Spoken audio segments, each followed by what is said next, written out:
Share बाजार एक अजीबोगरीब सिस्टम है। दुनिया में कोई भी आपदा हो, मार्केट उसमें अपने लिए कमाई का अवसर खोज ही लेता है। ताज़ा मामला है इजराइल और हमास के बीच छिड़ी जंग का। पिछले 2 दिनों से केमिकल कंपनियों के शेयर तेजी से भाग रहे हैं। एक्सपर्ट्स का कहना है कि इजराइल की लड़ाई जितनी लंबी चलेगी, केमिकल कंपनियों के शेयरों में भी उतनी ही तेजी आने की उम्मीद है। इसका मेन रीजन एक केमिकल है जिसका नाम है ब्रोमीन। याद करिए, जब आपने स्कूल में केमिस्ट्री पढ़ी होगी तो पीरियोडिक टेबल में 35वें नंबर पे केमिकल आता था जिसका सिंबल Br होता था। यह इसी ब्रोमीन का सिंबल है।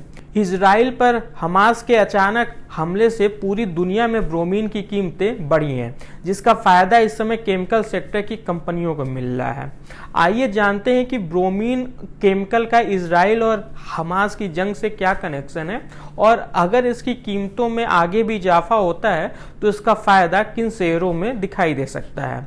नमस्कार, मैं हूं विक्रांत और आप देख रहे हैं मनी कंट्रोल हिंदी। सबसे पहले ब्रोमीन केमिकल के बारे में जानते हैं।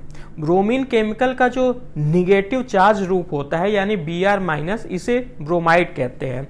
इस ब्रोमाइड का कई तरह के दवाओं को बनाने में खूब इस्तेमाल होता है, खासतौर से मिर्गी के दौरे या एंजाइटी से जुड़ी दवाओं को बनाने में। इजराइल इस ब्रोमाइड का उत्पादन करने वाला दुनिया का सबसे बड़ा देश है। इजराइल में ही इसका सबसे अधिक उत्पादन क्यों होता है, इसके भी पीछे एक कारण है। दरअसल इजराइल, फिलिस्तीन के वेस्ट बैंक और जॉर्डन देश, इन तीनों की सीमाओं के बीच एक बहुत बड़ी झील है जिसे मृत सागर कहते हैं। यह खारे पानी की दुनिया की सबसे बड़ी झील है। दुनिया का करीब 50 से 55% ब्रोमीन इसी मृत सागर में पाया जाता है। चूंकि यह सागर इजराइल के बॉर्डर पे है, इसलिए वही इसके अधिकतर हिस्से को कंट्रोल करता है। ब्रोकरेज फर्म JM फाइनेंशियल ने एक रिपोर्ट में कहा कि इजराइल में जंग के हालात पैदा होने से ब्रोमीन के उत्पादन, उसकी बिक्री और विदेशों में इसकी सप्लाई को लेकर चिंताएं खड़ी हो गई हैं। दुनिया का करीब 30% ब्रोमीन अकेले इजराइल सप्लाई करता है। JM फाइनेंशियल का कहना है कि जंग के चलते अगर ब्रोमीन के एक्सपोर्ट्स में कमी आई तो इसकी कीमतें तेजी से बढ़ेंगी।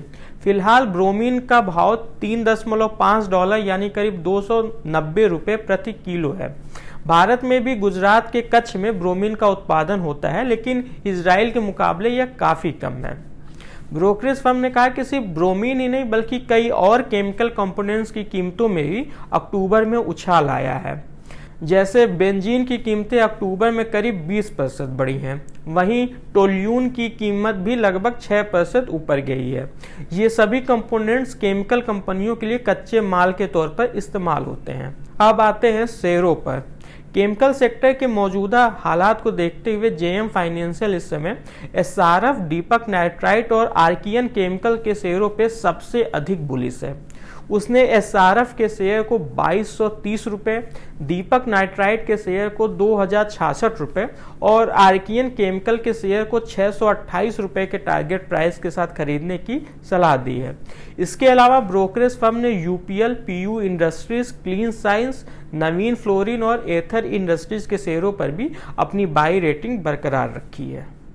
इस खास वीडियो में बस इतना ही, लेकिन हम यहाँ जाते जाते ये साफ करना चाहेंगे कि हमने स्टॉक्स को लेकर आपको जो भी राय या टारगेट प्राइस बताया है वो ब्रोकरेज फर्म की खुद की राय है, न कि मनी कंट्रोल की।